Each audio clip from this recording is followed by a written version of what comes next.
Okay.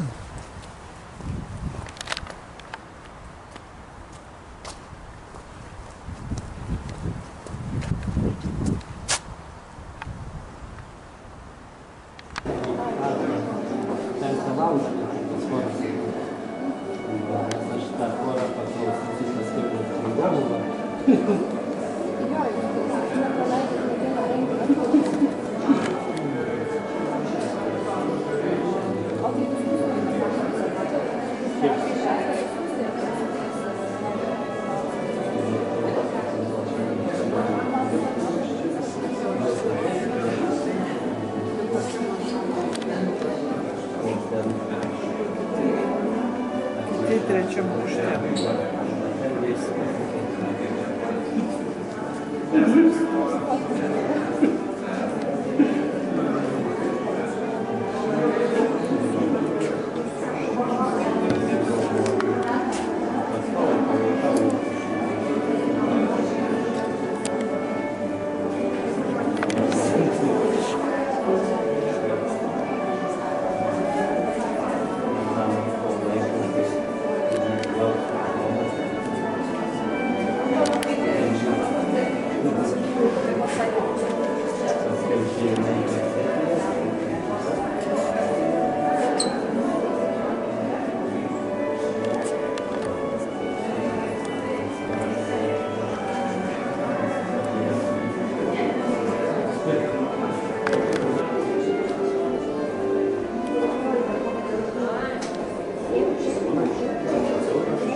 Einam ten parodymą.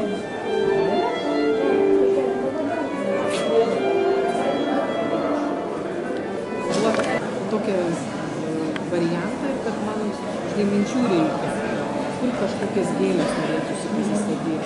Pas mane iš kaimynų labai tvora baisyklė. Žinai, toks kažkoks metalas ten.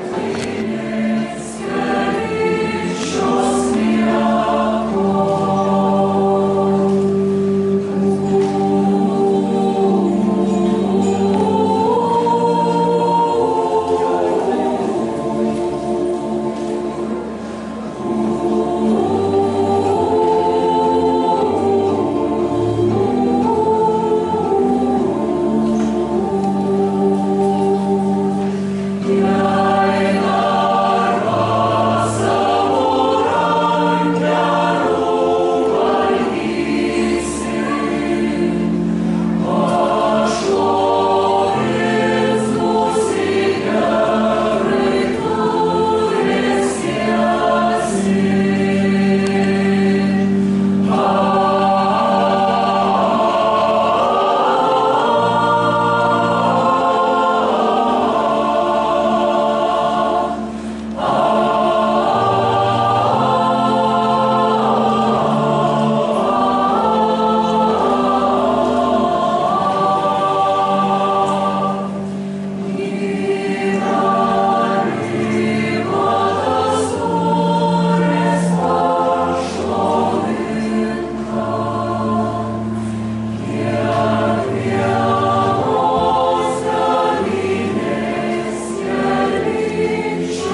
Pliurpia virvės, kirviais, parvos, tamsoje praeiviais spardosi, išsilieja upių tešmenis, girdo negerinčius asmenis. Gamtoje jokios atasvaros, sproginėdamos metaforos, šipuliais įstringa plaučiuose, barasi žmona, kad liaučiaus. Nuo kaktos nutyška vaškas, taškas. Kariškiams išėjus medžioti, po pievas ir miškus klaidžiojo poeto giesmė arba dangiškos meilės rožės. Žiedų gimdyvės, žolės, laukų žvaigždelės, gėlės, gėlynų perlai, rožės, aplinkui jūs klajoja, įkvėptos mano mintys ir tarsi bitės renka dangiškos meilės medų. Didžios dievybės pėdas, įspaustas jūs man rodo ir dieviškumo formas. Štai Dievo bruožus, veidą, gražiausia iš gražiausių, kuri ranka žaisminga meilės skrajos nutapė. Tačiau, nors jūs atspindi, kurie jūs bruožus, bet esat nepanašus. Ateik, ateik, o Dieve! Čia pats tu savo prilygsi, ramybę man atneši, kada ateis tas metas, kai tavo šviesų veidą išvysti aš galėsiu.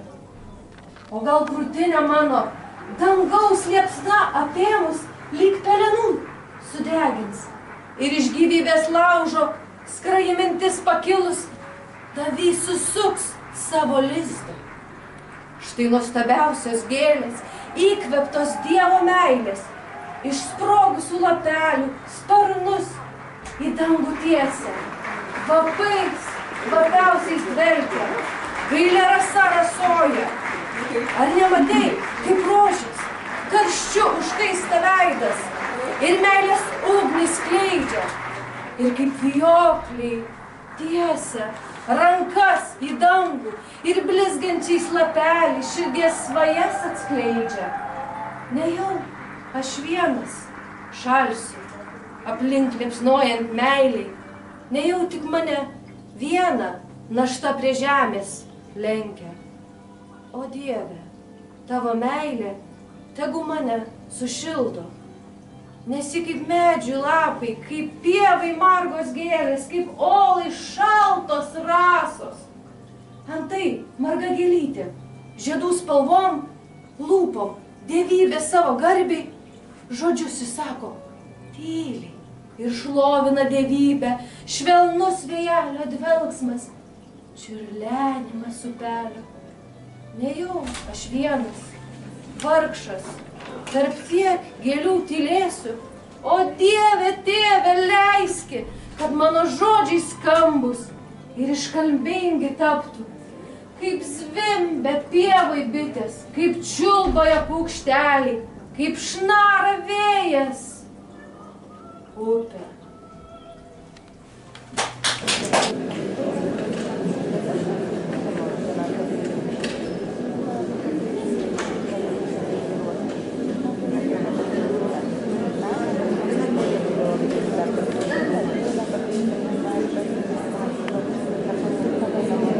Svečiai, tiesą sakant, jaučiuosi taip, lyg visą savaitę keliaučiau jau tokiame baroko laikotarpyje, nes praėjusią savaitę atidarėme muziejų kelią, vakar buvo renginys Valdovų rūmuose, taip pat susijęs su šitą laikotarpiu. Ir šiandien vėlgi turime nuostabų renginį čia. Labai džiaugiuosi, kad šį vakar galime kartu pabūti ir kad galime pagerbti tokią mūsų iškilę asmenybę Mikalojų Konstantiną Sarbievijų, kuris atveria tokias naujas prasmes šitame šiuolaikiniame kontekste. Pats renginio pavadinimas iš tikrųjų toks buvo šiek tiek netikėtas, nors žinant bibliotekas gal ir visai tikėtas, nes Sarbievijus persikrauna, formos keičiasi, vertybės išlieka ir čia turbūt vos atsivėrus durims iš karto paaiškėja, apie ką tai yra. Turbūt ir pats Sarbievijus gal buvo žmogus, kuris gyveno idėjų ir žodžio pasaulyje ir ta jo kūryba panašu yra ne tik tai vien praeitis. žmogus buvęs savo laikotarpio vizionierius leidžia ir šiandien turbūt šiek tiek kitaip interpretuoti ir naujai atskleisti ir naujai pajusti tą savo žodį ir eiles, kurias beje būtinai rekomenduoju pasižiūrėti, aš jau pusę paklausiau, tikrai nuostabus renginys ir nuostabus eilėraščiai. Ir turbūt tai, kad jisai buvo vadinamas Europos Horacijumi, nes jo žodžiai akivaizdžiai pranoko laiką, jie tinka šiandienai, mes galime jos imti, skaityti, klausyti, ar ne šiuo atveju, ir prisitaikyti šiandienai.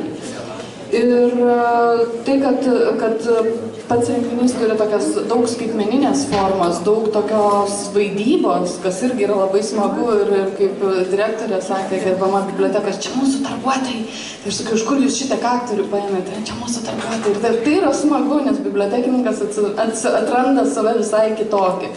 Ir turbūt kiekvienam iš mūsų linkiu atrasti tą kitokį aš, pasidairyti šiandien renginiuose, pasikalbėti su kolegomis, pasidalinti džiugiomis naujienomis ir tuo pačiu įsivertinti tai, ką mes turime. Ne tą brangų, gal ir vienintelį, plonytę mažytę knygutę, iš kurios galim pasidaryti didelį renginį šiandien. Tai linkiu visiems gražaus vakaro ir iki susitikimo kažkuriame aukšte.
Chiamate lo show, nel parco ci verrà in questo momento, un